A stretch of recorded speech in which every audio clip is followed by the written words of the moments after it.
Hi, it's Andy Chell. I'm Director of Curriculum of the Executive Development Programme at Corndel, and I've got the real privilege, the real pleasure today of chatting with David Hyner.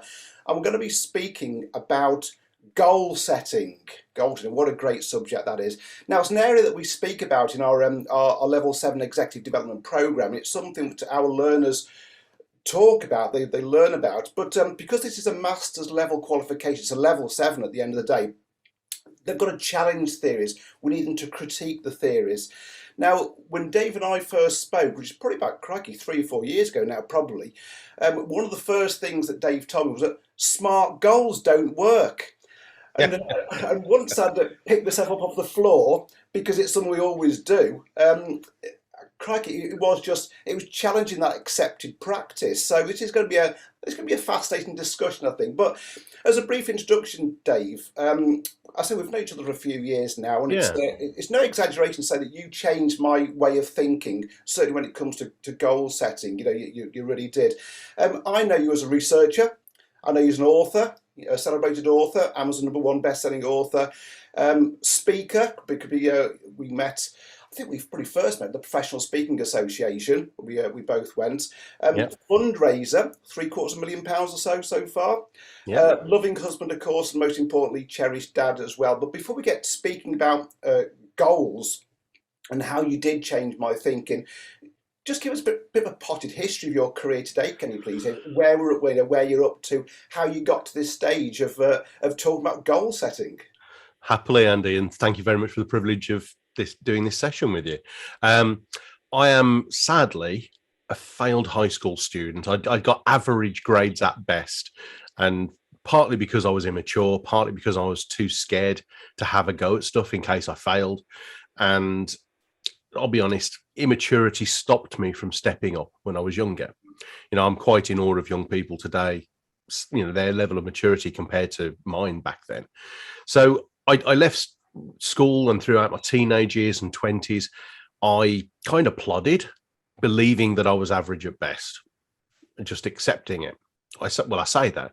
I was a dreamer. I had these goals, dreams, ambitions, things I wanted to do, places I wanted to go, things I wanted to achieve, but still too scared to have a go. I woke up on my 30th birthday, and I don't know, Andy, if you like me, but when I was a kid, I used to write lists. For Christmas, wrote a list. Birthday, write another list. And one day when I was a kid, I must have written a list of things I want to do.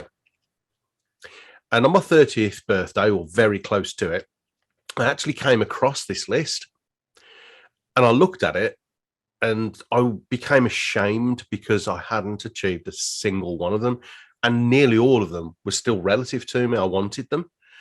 So I really thought hard for a couple of days, and then I drew a line in stone, and I said, from now on, I'm going to find out if I can. I'm going to find out what's true rather than just believe my own limiting assumptions or other people's assumptions of what I can do. And I was so scared of having a go that I thought, first of all, I need to find out how do I do more, achieve more, be more successful and happy. So my customers, because I was a chef at the time, that's where I get my wonderful Kung Fu Panda physique from. My customers were the who's who of the West Midlands. I was very, very lucky.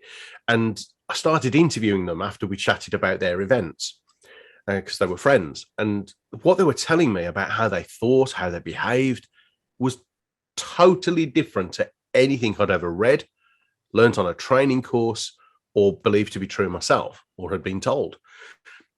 Everybody was being taught to set realistic and achievable goals, or the acronym SMART. Yeah. Not one person in now, 24 years later, 258 research interviews with mega men and women from all walks of life, not one of them have ever said, when I've asked them, how do you set goals? Oh, I set realistic and achievable or SMART goals. No one's not once said it. So when all these top achievers that I was interviewing as a hobby, my wife would say an obsession, were saying they set massive goals, I decided to have a go. And one of the first things I wanted to do was see if the goal setting model that I was hearing from these top achievers would work. So I went to a charity in Birmingham and said, I want to set a massive goal. They asked me how much I wanted to raise. And I said, what, in one event? About 50 grand. and they laughed me out the room. Thankfully, in that one moment in time, any other day, I would have probably walked away, sulked, rocked in a corner crying. They didn't know, though, that I had a reason why I must do this. I was raising money for cancer research. I'd just lost my mom to cancer. I promised her I'm going to do something big. So when they laughed me out the room, it was the best motivation I could have ever had. I had and this is critical to massive goals. I had a reason why I must that was bigger than my fears and insecurities. And I smashed it. I mean, myself and a friend, we raised 288 grand in our very first attempt at fundraising, and we gave 82 people experience of a lifetime in the process. So that's my potted history up till 35 years ago. And then I'm now something like 54, I think, 55. I don't know. Stop counting. We do that, don't we? And I'm 28, by the way. Wow, you've had a hard life, Andy. So since then, all I've done is had the privilege and honor of sharing this as a professional speaker, the research around goal setting, memory skills, how top achievers think and behave. So behavioral understanding, emotional intelligence, and it's all research based. So I have the privilege now, unlike many personal development speakers, of being able to stand there and go, this isn't my opinion. Try and argue with 258 top achievers, most of whom have said they do this. And now, in the last 21 years, sharing this as a professional speaker with 1.2 million people globally, we have got thousands upon thousands of references of normal people who have thought and behaved the way the top achievers have suggested they do, and gone from there to there in personal, professional, career, business, academic goals, literally overnight. You've hit upon so many subjects there, Dave, in that few minutes. You really have, which, it's blown my mind already. So we talked about SMART goals. You've talked about the why, the purpose. You've talked about to-do lists. There's so many things already you've spoken about. And I want to touch on all of those, and of course raising money for charity as well. I mean, amazing, 288,000 is absolutely amazing for cancer research. But SMART goals. We've been using SMART goals from the year dot, pretty much. It feels like it anyway. In education, when we do performance management education, we're told we've got to set SMART goals. In the private sector, we're told we've got to set SMART goals. So you just said basically that top achievers don't set SMART goals. So why not then? So just talk me through your research, your thoughts there. Well, I'm being from Birmingham in the UK. I'm by nature a bit of a skeptic. So my wife would say cynic, but no, I'm a bit of a skeptic. And so when all the top achievers said they set massive goals, that's the most common word in their answer, and we're being taught SMART or realistic goals, I thought, well, SMART is taught on MBAs, business school management programs, leadership development programs. There must be some foundation to this. And yet, and forgive me, I say this with a wry smile on my face because I love doing this. If ever I work in a business school and people goes, well, SMART goals work, I go, what's it based on?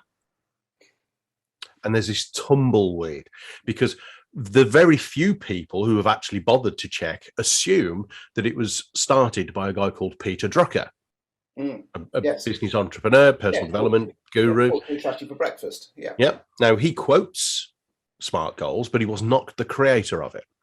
The creator of the acronym SMART was a guy called George T. Duran, who was a project manager in the United States and university lecturer.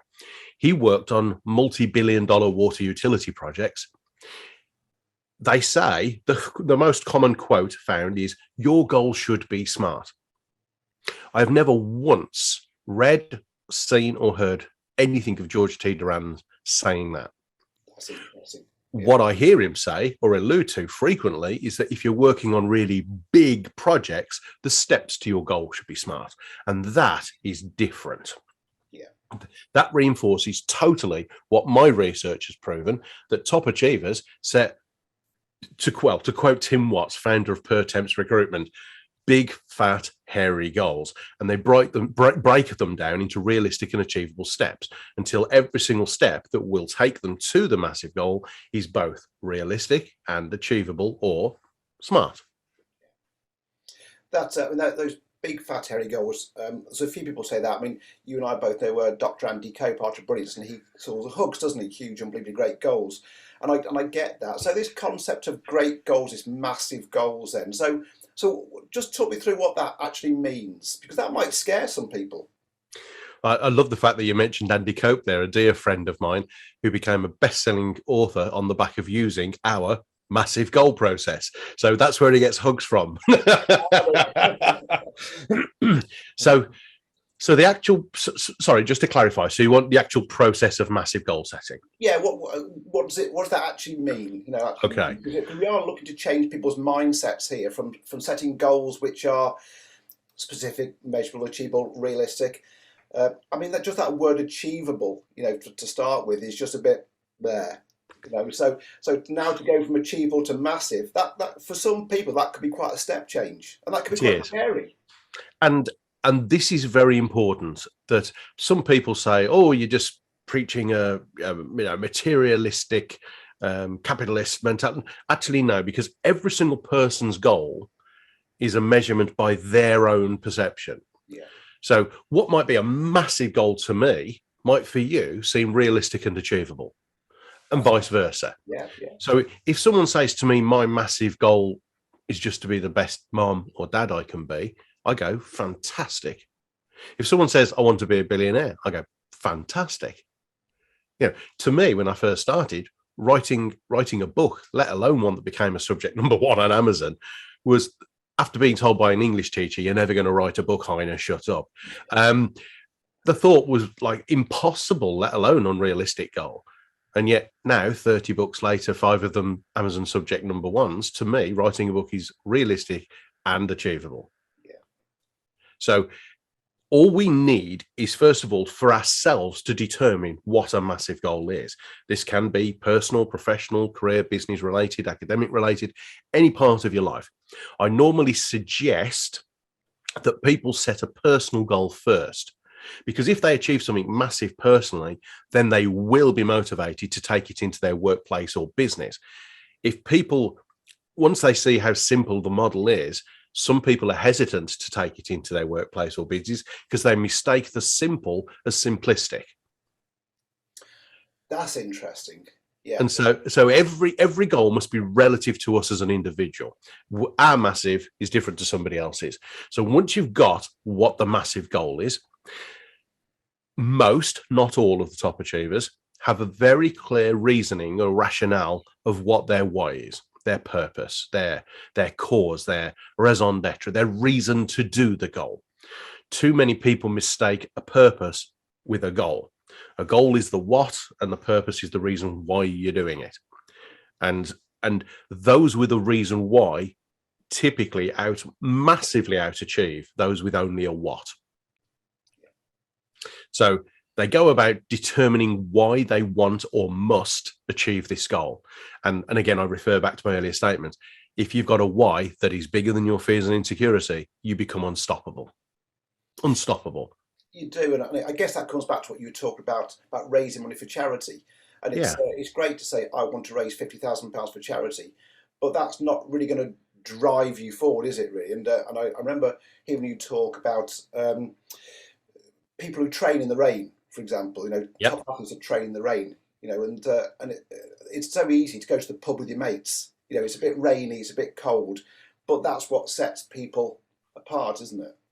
Absolutely. And the person you're quoting there is a guy called Mark Eccleston, who hardly anyone's ever heard of, and the world should know his name. He was actually, I think, Britain's first world #1 tennis champion. He was a wheelchair tennis player, and he's represented Britain in, I think, 3 or maybe 4 sports at international level. The guy is a genius. And I said, what's the one thing you do differently? He said, my mates went to the pub and parties. I went training in the rain. I now go to the pub, but I got gold medals. That's a different, yeah. And part of that is around determining for yourself what it is you're prepared, if necessary, to sacrifice to achieve your goal. So we've got a massive goal, we've got a reason why, we've looked at the potential threats or sacrifices we've got to make.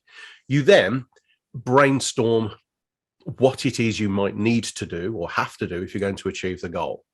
Are you missing knowledge, skills, finance, resource, ability in some cases? Do you need team? Do you need expertise? Do you need support and accountability? Do you need financial acumen, man management skills, presentation skills? What are the gaps and what are the things you need to do? Then, and a lot of this will sound like soundbite psychology, but I beg people to understand everything I'm telling you, honestly, has come from top achievers, men and women whose achievements it's impossible to argue with. What they look for and seek are two things that most of us run away from, Andy. Most of us run away from asking for help and support. And we're very good at not asking for accountability, or when accountability is thrust upon us, we're very good at getting off the hook, saying, oh, I haven't done it yet, but I will. Sorry, these things happened. Really effective people, top achievers, they seek support and accountability. They welcome it. They thrive on it. And they don't get scared of what they don't understand or don't know. It's so simple, but it's just a reverse flip in psychology. They see it as an opportunity because that's where the win is. Now, people listening or watching this will say, obviously, but how many of us all the time go, great, I don't know that. Great, I don't understand that yet. I think that's fascinating. Yeah, that's fascinating because quite often when senior leaders get promoted within organisations, they've got this knowledge, haven't they? And they're expected to be the experts in that field. And actually, if they're constantly the experts in their field, well, A, they're not developing themselves. True. Because they're getting exhausted by being the one with all the answers. But secondly, they're not developing others. And there's a lot of research around reverse mentoring, isn't there? You know, about listening to your people one or two rungs below you and learning from them. You know, and admitting that I haven't got all the answers. I remember, goodness me, you put me on the spot now. Anne, I can't pronounce this, Mulche, I think her name was the CEO of Xerox many years ago, when Xerox were really loss-making. Apologies if I've mispronounced her surname. And the one thing she did, she said in the first 90, 100 days, 6 months, is she didn't do anything. She stopped, she looked, and she listened. And if people came to her and said, how to do this, I don't know. You know, and just having that admitting that you don't know the answers, I think is a vital leadership skill, isn't it? It cannot be underestimated how important it is. And again, what you've mentioned there, the leader perception of I have to know everything, that's what's forcing a lot of imposter syndrome happening these days, because they push, get a business or an organization to a certain level, then, and I see it all the time when I work with chief exec peer groups, they get to a certain level and wake up one day and go, I'm responsible for all this. How did I get here? I'm going to get found out. I'm just a normal person. And then they start playing safe and protecting what they've got rather than pushing, which has got them to where they've got. Yes. And it just causes this massive sort of inner turmoil and clash. So you're absolutely right. That listening, being able to put our hands on, I mean, I don't want to date this in any way, but as we're recording this, we're just sort of hopefully tail end of the pandemic. Yes. And I see in effective business leaders, they're coming out, they're doing three things. Number one, they're visible. They're not hiding in their office, pretending to make phone calls and playing solitaire. You know, they're visible. They're out there pushing their company, their team. We're here to help. Number two, they're empathic. Yeah. They genuinely want to care for both their team, their suppliers, and their customers. Those who pretend or don't care will get found out. And the last thing is the one you picked up on is they're courageous. They're courageous enough to do two things. Number one, you said, I haven't got all the answers. Let's do this together. Let's find out what we can do. And the second thing is in this massive time of turmoil and change at a pace never seen before in history, they're saying, well, there's so much change, a little bit more won't hurt. So they're pushing massive goals, huge projects that normally other people would be going, oh, maybe now's not the time. Yeah. You know, they're not procrastinating. So you picked up on some great things there. So Uh, sorry, do you want me to carry on with the goal setting Yeah, process, or? please, yeah, Dave. Yeah, because I think I sidelined you a bit, didn't I? Sorry. Oh, I do that myself. I don't need your help, Andy. I mean, you've set me off now. You've just wound me up. I'm off now. But so we'd got as far as the why, brainstorming, Yeah, support and accountability. Reasonably well documented that mastermind groups or peer support groups push leaders upwards and onwards. So they're very selective about where they're getting their knowledge and skills from. So a mastermind group is a group of like-minded men and women who are equally driven to achieve big goals, and they meet each other on a regular basis. They work towards massive goals for each other, and they support and hold each other accountable. From here, they get that support and accountability to keep taking action on the massive goals and not get easily distracted. I mean, I'm sure you're much better than I, but I'm very, oh, look, a shiny thing kind of a person. Even as a kid in high school, I remember sitting in class going, focus, Dave, oh, look, a squirrel. And, I'd just be gone for the next 10 minutes. A good support and accountability team really hold your feet to the flames to get things done. they absolutely do. Yeah. On that point, sorry, Dave, I couldn't across you. I apologise. But Right. on the program that we do, then all of our learners are in cohorts. Cohorts. Some are in open cohorts across different companies. Some are in closed cohorts, and it's one thing that we encourage them to do is get together in those cohorts and create their own mastermind groups, effectively. Because Right. the power of doing that, I don't think, can be underestimated. Because I often say when I talk to senior leaders, it's lonely. It's lonely being a senior leader, because Yes. you are expected to know the answers, and actually, who can you talk to? Really, who can you talk to? Because you're not True. friends with people you work with. Generally, your colleagues they come across the other side of the world. People in the same position. So to have that closed cohort ready built, I don't think can be underestimated. It's incredibly powerful, incredibly powerful. So you take your to-do list to your mastermind team, and you commit on a regular basis to do 2 or 3 actions towards your massive goal. The group support you and hold you accountable to do the tasks. Therefore, we get stuff done. Because especially with business leaders, the ilk of in your cohorts, it's very easy for them to get off the hook. No one eyeballs them and go, really, Andy? Yeah, that's right. Really? Because no one dares do that to them at work. So we brainstorm a list of all the things we've got to do. We then prioritize the list. Again, sounds simple. Do not mistake it as simplistic. Most people do to-do lists. Hardly anyone prioritizes them. Those that do frequently will do the easy stuff first just to feel good about themselves. Yeah. Quick wins. Make us feel good, stroke the ego. At the end of the day, you've still got the sprouts left to eat on your to-do list. So again, it is so obvious, but this really held my feet to the fire. Top achievers, they flip it. All they do is prioritize the list. And I use a pyramid, but it doesn't matter what kind of plan structure you have for your goal setting or planning. I use a pyramid with rows and blocks in, and I put the number one most important, or I know I would put it off because it's scary task, in the bottom rows and blocks of the pyramid, and the least important towards the top. And I then think of it as a construction, a building. So if I do and cross off the easy tasks, there's no stability, no foundation, it's going to collapse.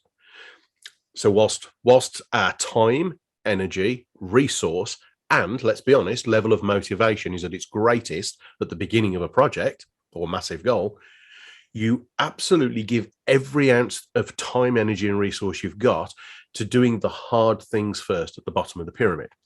That way, when everybody else's goal gets harder, or day, if you do a to-do list for a day, ours only get easier.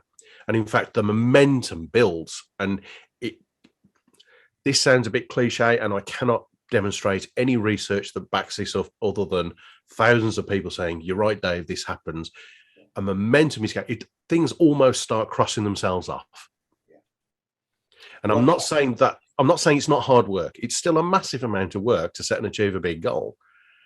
But would you rather succeed and fail realistically most of the time, or would you rather fail occasionally but succeed massively most of the time?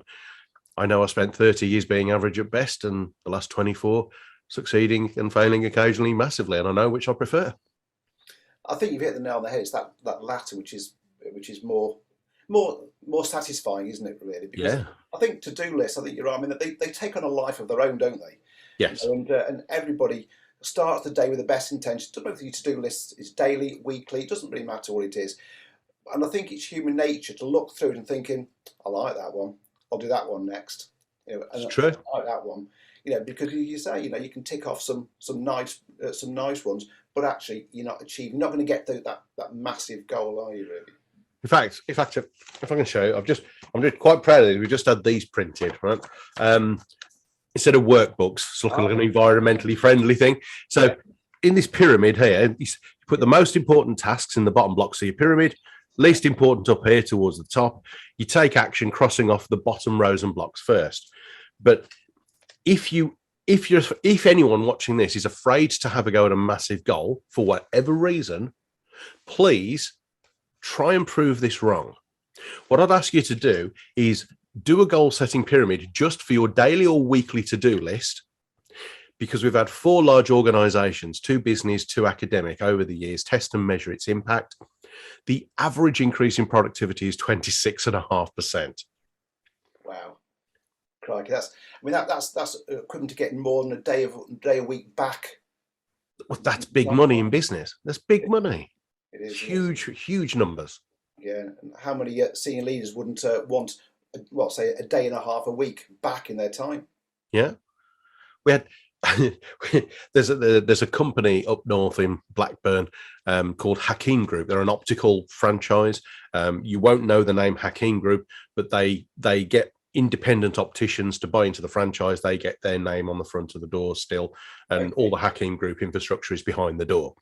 And in the last 4 or 5 years, they've gone from 20 retail outlets to over 200, from 250 staff to over 1,200, swept the boards at the Sunday Times Best Business Awards, and all they did was set massive goals. Massive goals. Yeah, which is amazing, isn't it? Yeah. It only works. That's right. Well, you're proof. So, we've touched on the subject. You talked about purpose, why, and you talked about the difference between the what and the how, and that. So just talk me through a bit more about the importance of the purpose then with goal setting. Okay. This is a deep dive, Andy. You know this, don't you? Sorry, yeah. Okay. We could sit down for this one, Dave. We could do a whole day just on this. Right. I'm ashamed to say I initially dismissed this stuff as fluffy, woolly nonsense. But when so many people at the very highest level sit across a table from you and say, this is what I do, it becomes impossible to argue with. And so many were saying, I'm purpose driven. I have this purpose that I live by. And I thought nothing of it, kind of dismissed it. And then one day I interviewed a guy called Professor Adrian Furnham, by any measurement, Europe's leading business psychologist. And he said, I do this as long as it's in line with my purpose, or I do that as long as it's congruent with my purpose. And eventually I said, Mr. Furnham, you say, you're a psychologist. I thought psychologists like things that were black and white with a label on it and box. That's what it is. And he said, yes. I said, but you talk about purpose. He said, yeah. So you have a clearly defined purpose? He went, yes. I said, are you aware most people go to their graves worrying if what they've been doing all their life has been the right thing? He says, I know, what are you going to do? Anyway, in the following 20 minutes, he shared this little model with me that helps people identify if something is right for them to be doing. Now, it is a deep dive. I mean, it's like a psychometric test on steroids. But if you're courageous enough to use the outcome as a decision-making tool, life gets easier because you do things congruent with who you really are. And on the subject of purpose, a lot of people, when I say a lot of people who have made stuff up because it works for them. And I'm not dismissing that, because if it works for somebody, it works for somebody. You can't argue with that.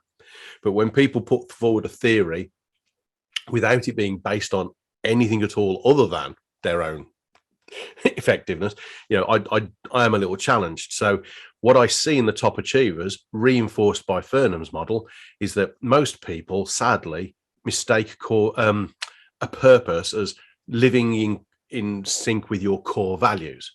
Yeah. And our core values is critical to our purpose, but it's only in equal importance to our insecurities.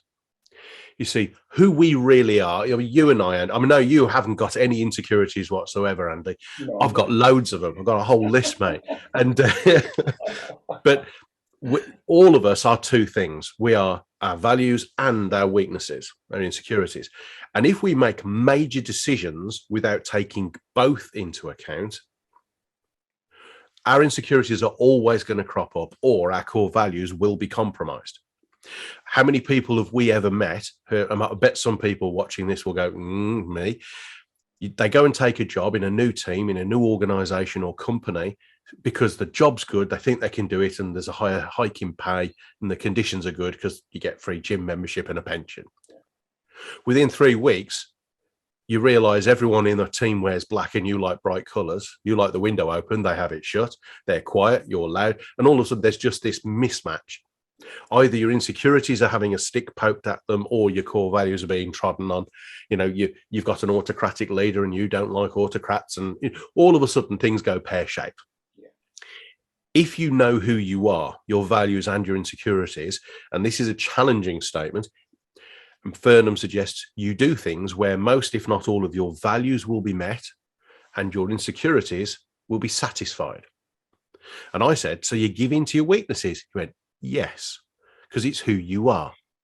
He says, sure, you could go and get coaching, therapy or whatever to sort them out. He says, but most British people won't. So if you're not going to deal with them, accept them and use them as a strength. And that was just like pow for me. It was one of the most profound things I'd ever heard, and I've used it ever since. I remember watching a video of yours, Dave, which you kindly shared, and you said that we all have insecurities, and all our insecurities or fears are a fear of acceptance, security, or control. And it's probably one of those three camps, and that stuck with me. And I remember, I am going off a bit of a sideline now. I remember talking to, I was coaching a young lady, goodness me, 2 or so years ago now, after I watched your video, and all through the conversation, she was talking about honesty, truth. That those words were coming through all the time, and I thought, I'm going to try what Dave taught me. I started to explore fears and insecurities, and what she divulged was that all through her childhood, she felt like she was being lied to. She couldn't know any truth to that, any concrete evidence, but she just felt she was being lied to. So this truth, this honesty, was such a strong value. And we started to explore this. I said, well, so your insecurity of feeling you're being lied to is actually driving a value. That's driving the way you live your life. And I thought back to what you said, Dave. I thought, it's so powerful. That is what you said. It's so powerful. It is truly life-changing. I mean, literally in this office, sat in a chair with his back to that rail, I've had a billionaire in tears once he found out who he really was. Yeah. Because there is not a psychometric test in the world that goes as deep as you understanding yourself, because no one knows you better. Yeah. You know yourself better than any algorithm. The question is, are we honest enough to find out and then work with it and not fight it? Typically, when things go wrong for any of us, it's when our insecurities crop up or our values are being compromised. Yeah. If we do things where they're met and they're satisfied, no brainer. It is, yeah. Another thing you just touched on, actually, you spoke about, you didn't use this word, culture, but actually on the example you were given that all the other people wear black, you wear bright colours, that comes down to the culture of the organisation. So how does goal setting, purpose, culture, how do they all, because they're good bed buddies, aren't they, really? Very much so. Good bed buddies. So how do they all intertwine with each other? Okay, what I see in the top achievers is that they're very, very good at saying, I don't know. You alluded to this earlier. The best of the best say, I don't know. And I have a good friend who used to sit at the board table with Sir Richard Branson. Okay. Yeah. And he said, Branson was masterful at knowing what he was good at and accepting what he wasn't. And if he needed to do something and it involved his insecurities cropping up, he said, okay, it's critical that we do that, but I'm not doing that. So I'm going to find the very best person I can find with that skill set and drive that forward. And so it's critical that we are brutally honest with ourselves and each other, because if we surround ourselves with yes people and people just like us, and this is one of the challenges with some culture work, in that they say, oh, you need everybody thinking on the same page. Actually, no. What we need is everybody going after the same goal with the same enthusiasm, drive, and purpose, with totally diverse skill sets and personalities, so that we can properly give different perceptions to our challenges and opportunities. And that's where the mastermind group comes in. If we meet regularly with people just like us and our best friends, it turns into a coffee and a fireside chat and a muffin. We go, oh, nice meeting. What'd you get done? Nothing really. If you surround yourself with people with totally different skill sets and personalities, they challenge, they provoke, they stimulate thought, behavior, emotion, and action that otherwise we just never would experience. It brings me to, or it reminds me of a phrase I heard ages ago, that in what leaders, when I'm talking about recruitment now, when you're recruiting, you should hire for attitude and train for skills. Yeah, you can train anybody to get the skills. And what you said there, we can have a whole bunch of people with totally diverse skills, but they've got to have the right attitude, because you can't train for attitude. You've either got it or you haven't. I used to hire chefs in my catering little business, and there's a thing in the catering industry is when you're interviewing for a chef, go and make them cook you an omelette, because it's a basic skill, but to get it right is quite difficult. And I used to get them to go and cook me an omelette, but I didn't judge them on the omelette, because I can teach them how to make an omelette. I judged them on what state they left the kitchen in. What's their attitude? What was their attitude? Did they just throw stuff in the sink and bring me a nicely presented omelette? Or did they bring me the best omelette they could do at that time, but the place was spotless afterwards? No, attitude is everything. It really is. Really is. I guess that comes back to, when we think about goal setting, it's having that right mindset, that frame of mind, that attitude to say, yes, I'm going to do this. And as you said, what do I need to stop doing to help me achieve that? Yeah, and again, it's a bit of a consultancy cliche, but I've heard it so many times in my interviews. Frequently, the achievers will stop themselves and say, okay, what do I need to start doing? What do I need to stop doing? What do I need to keep doing? Because I'm doing it really well. But most of us don't. We just carry on regardless, plodding. Yeah. I heard an interview a while ago now where the Dalai Lama was interviewed. And one of the questions that he was asked is, what's the purpose of life? What's the meaning of life? And he stopped, and he actually chuckled a little while, because they said to me, you're the wisest man on the planet, Mr. Dalai Lama. And he said, the meaning of life is to be useful and happy. You see, I love the useful bit. I would have guessed he'd have said happy. The pursuit of happiness is the ultimate goal. It is, isn't it? The ultimate goal. And if we can bring that into our work, an old school friend of mine, Graham Higgins, smashing lad at school, did really, really well for himself. I mean, really well for himself. And his whole ethos around success is, are the team happy? Yeah. Are the suppliers happy? Are the customers happy? They can do anything then. Yeah, absolutely agree. Yeah. There's some people watching this may have heard of a company called Casato. They make what they call their ethos is manufacturing baby furniture. They're on a mission to remove boring baby furniture from the planet. So push chairs and things like that. But it's like top end Uber designer stuff. And their offices are on the first floor. The ground floor is a showroom. The top floor is the staff playroom. Now, everyone's idea of staff playroom normally ends up as a dartboard, a vending machine, and a beanbag in the corner, right? Isn't it? Yeah. This is a playroom. This is one serious playroom. The beauty of it, you can walk up the stairs or go up in the lift, but you can't go down that way. You have to use the slide. And they've got a slide going from the top floor all the way down to the bottom. Even the Inland Revenue, when they visited, had to go down the slide. And you know, it's we can all talk the talk about engaging fun and happiness in the workplace, or we can do it. Yeah, yeah. That's the difference, isn't it? Yeah. Yeah, that's the difference. And it can't just, it goes back to values, isn't it? You know, the values can't just be written on the wall when you enter reception. You've got to live those values, haven't you, really? And what better way of getting your team involved with the furniture than getting to play with it? Oh, you've said something there very deep, actually. Can I comment on it? Yeah, please. Yeah. You talk about motivational quotes on an office wall. We've all seen them. Some of us have got them. Yeah. Most of us like them. Some of us think of them as trite semantics. Top achievers live by them. Yes. So many of them have a quote that is their mantra. There's a wonderful old friend of mine called Carl George.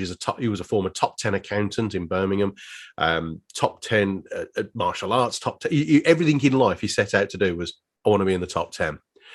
Smashing guy. The title of his book and his purpose for life.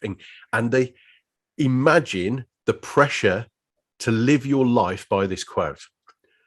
Other people try, I make sure.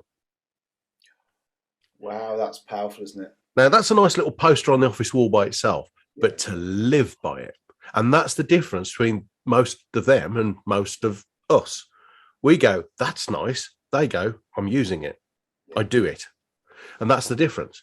Yeah, we can say glib statement, or we can say, that's my reason. Yeah. And it's about doing. Yeah, it is. Yeah. So this program, Dave, it's for senior leaders. So these guys who are on this, guys and girls, sorry, who are on this program, they're up there already. What do you think differentiates senior leaders from people who are maybe one or two rungs below them? What's the defining factors? I nearly said that they're very driven and they're fearless, but actually what I mean by that is that they are still human beings. They have every emotion that all the rest of us do. It's just that they are prepared to do stuff despite it appearing scary. I heard a martial arts world champion, Eugene Contrington, once said, he's 7 times world team karate champion. Eugene said to me once, he says, David, it's okay to be afraid, but it is not okay to be so scared that you don't have a go. And actually the same guy, Eugene, he said something to me that has stuck with me for my life. I love this quote. He said, really successful people, they expect to fail occasionally. Most of us won't do anything in case we fail. He says, in the world of martial arts, I said, what's the one thing that made you number one 7 times? He said, Dave, honestly, he said, I knew I was going to get knocked down. I said, sorry. He said, my opponent never thought they were going to get knocked down. In my head, I knew that when I get knocked down, I am getting up again. When they get knocked down, they weren't expecting to. So frequently, they never got up. And that it is such simple logic, but it's the same in business, personal life, all areas of life. If we know and importantly accept, because I mean, especially any academics watching this will say, oh yes, there's a difference between understanding something and accepting it. But if we accept the fact that occasionally we're going to stumble, trip, fall and face plant in the corridor and fail, but that's okay because our reason to do it is bigger than our fears. We know we're going to get up, brush ourselves down, look the problem or the opportunity and go, is that all you got? And you'll go again and again and again. I'll go back to the top of the call when we said it can make you borderline unstoppable. Yeah, again, as always through this, you've hit upon so many different things in just what you said there. And I think that not having a fear of failure, it's that culture again, it's that culture of psychological safety. That psychological safety where you can take risks. And if they don't come off, so what? What does it matter? What does it matter? You'll just get back up again and you'll keep running.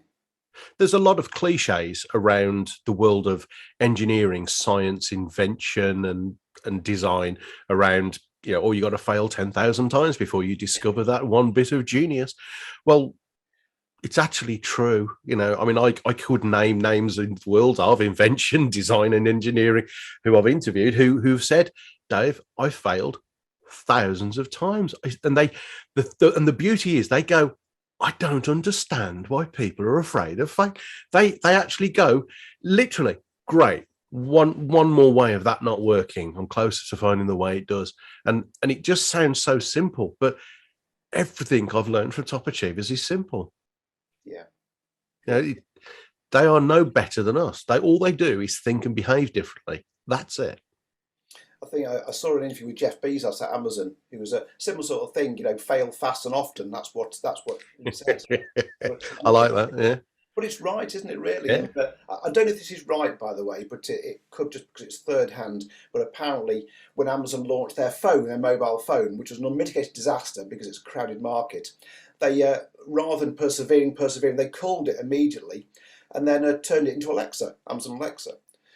So they just take that failure and say, right, how can we take that failure? How can we learn from it? And how can we move on? Which I think that's what sets some top achievers apart from others. That if they fail, it really does knock them down, and do, well, I'm not doing that again. Well, actually, you've got to do it again and again and again.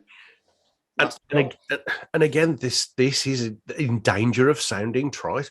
All of us have got this hang up around failure, when the truth is that 99% of the things we worry about happening will never be as bad as we assume. Yeah. Never. The truth is that all of us and our teams and our businesses are far more capable than we dare imagine. Most of us, and I mean this literally, not rudely, most of us just play at this. Yeah. We play at it. And if we are one of the 0.something% who are genuinely happy with their lot, then full respect to those people. They've got it sussed. Life's about being content and happy. Contentment breeds security, confidence, and happiness. What I see is that loads of people say, oh, I'm happy with my lot. Oh, I'm all right just as I am. Only in their next breath to harp on, oh, I wish we could do that. Wish I could have gone there. Wish I could do that. Wish we could achieve this. We're kidding ourselves, and we're hiding through nothing more than fear. Yeah. And this is where society is evolving, because we've gone from a very IQ-led society. God, we've gone deep, haven't we? We've got very IQ-led society. Oh, yeah, no, of course we're going to go deep. To a very EQ, emotionally intelligent-led society. Yeah. And again, the current pandemic has forced people into facing up to feelings, emotions, and the business leaders who do not spot that, they're going to have no workforce in the next 20 years. Yeah. Because the young people entering the workplace now are emotionally led. You're right. This Generation Z, they're coming into the workplace. 30% of the workforce will be 30% of the workforce will be Generation Z by the year 2030. So they are coming. And you're right. They've got different values. They've got different aspirations. Yep. And it's our generation, Dave. We're going to change. We're going to change. We're going to accept that. It's all very well us, sitting and saying, "Oh, the youth of today." That's not going to cut it. That's not going to cut it. They are going to be paying for our pensions. As one dinosaur said to the other, "Meet you, Neverland here." Yeah. Right. Yeah. Smart goals. Smart goals. The last sort of bit of a subject I want to touch on, please, is performance management and appraisal. Right. It's something that we do. We've been trained to do, haven't we? We're doing performance management, and if you hit your SMART goal, you get a pay rise. If you haven't hit your SMART goal, then you don't get your pay rise. And I remember you saying to me ages ago that SMART goals can set people up for mediocrity at best. That's another thing which really struck with me. And so taking that into performance management then, does that mean that people are setting themselves mediocre goals, knowing they're going to achieve them, so they never stretch themselves? 100%. So does that mean that performance management has had its day? Far from had its day. It just needs to evolve. It just needs to evolve into a bigger mindset. We in let's go back to the top and talk about fundraising for charity as an example. If I was to say to you, you've got to raise £1,000 for charity. Now, most people would go, right, I'll do 2 car boot sales. I'll do a sponsored pub walkathon thing, and I don't know, wash cars or sell stuff on eBay. And what we'll do is we'll work out how we're going to raise £1,000, and we might hit 1,000, we might get a bit more, or we might struggle to get to 1,000. If we say, okay, we've got to raise 1,000, so let's plan to raise £10,000. You're forced to think bigger. Yeah.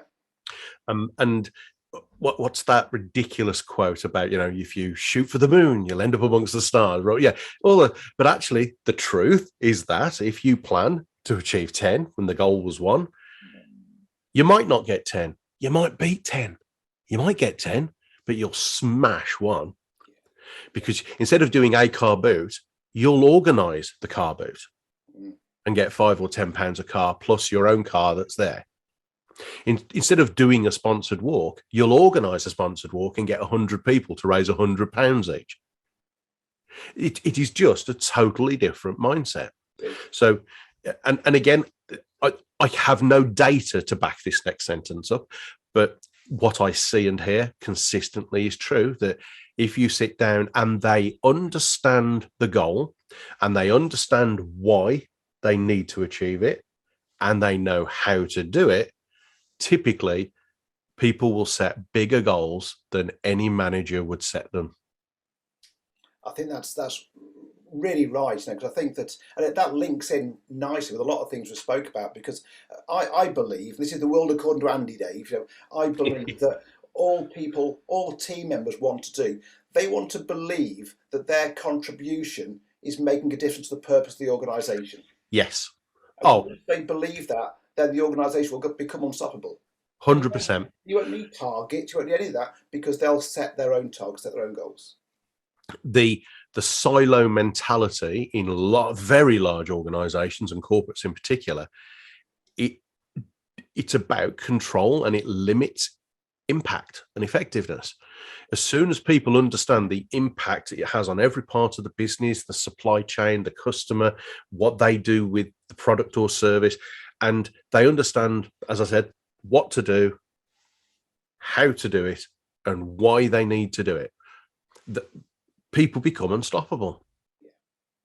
Brilliant. Dave, on that note, absolutely fantastic. Always a pleasure talking to you. Really, really appreciate it. I've enjoyed it, Andy. Enjoyed it. I hope it's of value to you and the people watching. It certainly has. Thanks very much. Cheers.